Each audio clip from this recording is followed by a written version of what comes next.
విజయనగరం జిల్లా విజయనగరం కాన్స్టిట్యున్సీ ఇక్కడ 2014లో టీడీపీ నుంచి మీసాల గీతా గారు వైఎస్ఆర్సీపీ అభ్యర్థి అయిన కొలగట్ల వీరభద్రస్వామి గారి మీద పోటీ చేసి వైసీపీ మీద 15,404 ఓట్ల మెజారిటీతో గెలవడం జరిగింది. ఫైనల్గా ఇక్కడ ఈ సీట్ని టీడీపీ కైవసం చేసుకోవడం జరిగింది.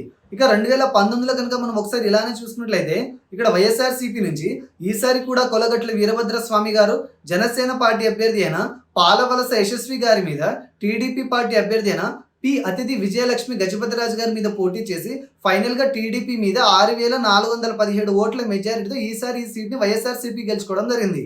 ఇక ఈ 2024 ప్రస్తుత పరిస్థితిని కనుక మనం చూసినట్లయితే ఈసారి టీడీపీ జనసేన బీజేపీ కూటమి అభ్యర్థిగా టీడీపీ నుంచి ఈసారి కూడా పి అతిథి విజయలక్ష్మి గజపతి గారు ఇక్కడ పోటీ చేయడం జరుగుతుంది. ఇక వైఎస్ఆర్సీపీ నుంచి ఈసారి కూడా కొలగట్ల వీరభద్రస్వామి గారు ఇక్కడ పోటీ చేయడం జరుగుతుంది.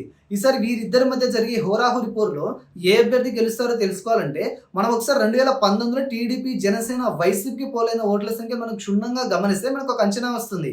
2019లో ఇక్కడ విడివిడిగా టీడీపీకి జనసేనకి పోలైన ఓట్ల శాతాన్ని ఒకసారి కనుక మనం కలిపి చూసుకున్నట్లయితే సుమారుగా 79,000 పైచిలుకు ఓట్లని రెండు పార్టీలు కలిసి గెలుచుకోగలిగాయి.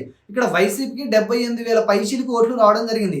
అంటే 2019లో టీడీపీ జనసేన కలిసి పోటీ చేసి ఉండుంటే ఇక్కడ లాస్ట్ టైం వైఎస్ఆర్సీపీ అభ్యర్థి గెలిచిన ఈ సీట్ 1000 ఓట్ల స్వల్ప మెజారిటీతో అయినా కూటమి అభ్యర్థి ఖచ్చితంగా గెలిచి ఉండేవారని తెలుస్తుంది. ఇక ఇప్పటి విషయానికి వస్తే ఈసారి ఇక్కడ గెలుపు ఎవరిదనంటే దీనికి సమాధానంగా ఆ టైంలో ఈ రెండు పార్టీలకు విడివిడిగా పోలైన ఇదే ఓట్ల శాతం ఈసారి కూడా చెక్కు చెదరకుండా అదే విధంగా ఇప్పుడు కూడా రిపీట్ అయితే ఖచ్చితంగా స్వల్ప మెజారిటీతో అయినా ఈ సీట్ని కూటమి అభ్యర్థి గెలిచే అవకాశం ఎక్కువగా ఉంది.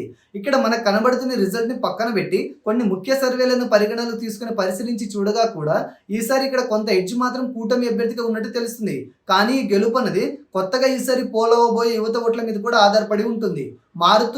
మారిన సమీకరణాలను బట్టి యువత ఎటువైపు మొగ్గు చూపితే ఆ పార్టీనే ఈ నియోజకవర్గాన్ని కూడా కైవసం చేసుకునే అవకాశం ఉంది.